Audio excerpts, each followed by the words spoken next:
साल 2005 में बीसीसीआई की नेटवर्थ 199 करोड़ थी।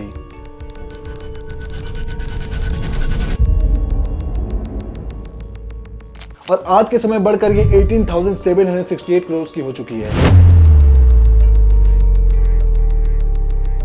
और इस सब के पीछे सिर्फ एक इंसान का हाथ है और वो है Lalit Modi. But Indian cricket को इतनी ऊंचाई में ले जाने के बावजूद भी क्यों कोई इंडियन क्रिकेटर इनसे एसोसिएट नहीं करना चाहता है? क्यों जब भी हम ललित मोदी का नाम सुनते हैं तो हमारे दिमाग में जो पहला थॉट आता है वो है कि वो एक फ्रॉड थे, वो स्कैमर थे, वो भारत के पैसे को लेकर भाग गए, जबकि सच इससे बिल्कुल अपोजिट है। तो चलिए जानने की कोशिश करते हैं ललित मोदी की कहानी। कैसे वो क्रिकेट की दुनिया में आया जबकि इनका यहाँ कुछ लेना देना ही नहीं था।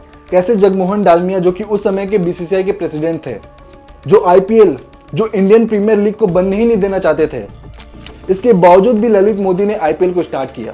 और कैसे कांग्रेस पार्टी, जो कि उस समय की रूलिंग पार्टी थी, उन्होंने ललित मोदी की इमेज को टार्निश किया और उनको इंडिया का बिगेस्ट विलेन बना दिया। Let's find out. Lalit Modi का जन्म 29 नवंबर 1963 में दिल्ली की एक बहुत ही अमीर बिजनेस फैमिली में हुआ था।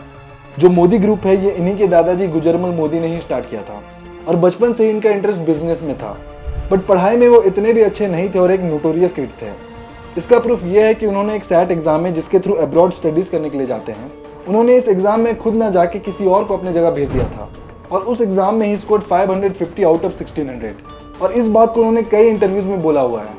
इसके बाद सैट एग्जाम क्लियर करने के बाद वो यूएसए की डीक यूनिवर्सिटी पढ़ाई करने के लिए चले गए। बट वो वहां अपनी पढ़ाई बीच में ही छोड़कर 1986 में वापस भारत आ गए और यहाँ पे अपनी फैमिली बिजनेस को ज्वाइन कर लिया।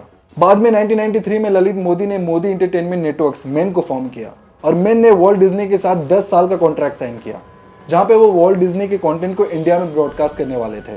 बाद में 1994 में मेन ने ESPN के साथ भी $975 मिलियन में 10 साल का कॉन्ट्रैक्ट साइन किया और यहाँ से उनकी जर्नी स्पोर्ट्स फील्ड में शुरू हो गई। एज मोदी ने यूएसए में काफी टाइम बिताया था तो वो वहाँ की स्पोर्ट्स लीग की कमाई से बहुत ज्यादा इंप्रेस थे। बहुत लोगों को ये बात पता नहीं होगी, बट 1995 में मोदी ने बीसीसीआई को एक 50 ओवर क्रिकेट टूर्नामेंट का भी आइडिया पिच किया था। इनफैक्ट उन्होंने लीग का नाम भी रजिस्टर कर दिया था इंडियन क्रिकेट लीग लिमिटेड के नाम से। बट बीसीसीआई ने इनके इस प्रपोजल को उतना सीरियसली नहीं लिया और इस आइडिया को रिजेक्ट कर दिया। बट क्योंकि ललित मोदी को इस लीग से कितना ज्यादा पैसा कमाया जा सकता है इसका पोटेंशियल उन्हें पता था, तो उन्होंने इस गोल को अचीव करने के लिए एक प्लान बनाया। प्लान सिंपल था कि अगर वो बीसीसीआई के इंटरनल बॉडी में घुस जाएं, जो सारे इंडियन क्रिकेट के मेन डिसीजंस लेती है, तभी कुछ हो सकता है। बट ललित मोदी को भी उस समय नहीं पता था कि ये रास्ता उनके लिए कितना ज्यादा मुश्किल होने वाला है। उस समय बीसीसीआई के जो प्रेसिडेंट थे जगमोहन डालमिया, वो लिटरली इंडियन क्रिकेट को कंट्रोल करते थे। उनकी मर्जी के बगैर इंडियन क्रिकेट में कुछ नहीं होता था।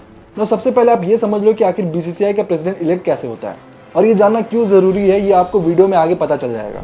देखिए, जितने भी स्टेट्स हैं इंडिया में, हर एक स्टेट क्रिकेट बोर्ड में एक प्रेसिडेंट होता है और एक वाइस प्रेसिडेंट होता है और इन 30 स्टेट क्रिकेट बोर्ड के प्रेसिडेंट होते हैं और हर 3 साल में इनका एक एनुअल जनरल मीटिंग होता है जहां वो वोटिंग के जरिए जिसको ज्यादा वोट्स मिलते हैं वो बीसीसीआई का प्रेसिडेंट बन जाता है।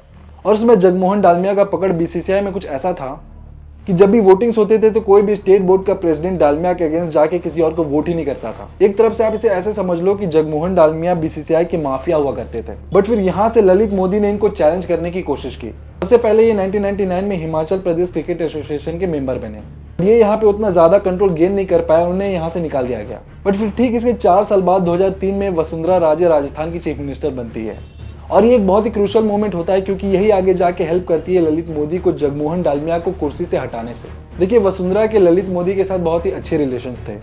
तो हिमाचल प्रदेश में फेल होने के बाद ललित मोदी वसुंधरा की हेल्प से राजस्थान क्रिकेट एसोसिएशन में कंट्रोल गेन करने की कोशिश करते हैं। और जो उस समय राजस्थान क्रिकेट एसोसिएशन था वो 3 डेकेड से भी ज्यादा समय से रुंगटा बिजनेस फैमिली के द्वारा कंट्रोल किया जाता था। यानी कि राजस्थान में जो 32 डिस्ट्रिक्ट हैं और इसके अलावा 66 इंडिविजुअल मेंबर्स थे जो रुंगटा फैमिली से बिलोंग करते थे और यही 98 लोग मिलके वोटिंग के जरिए राजस्थान क्रिकेट एसोसिएशन के प्रेसिडेंट को चुनते थे, जो ऑब्वियसली रुंगटा फैमिली से ही होता था।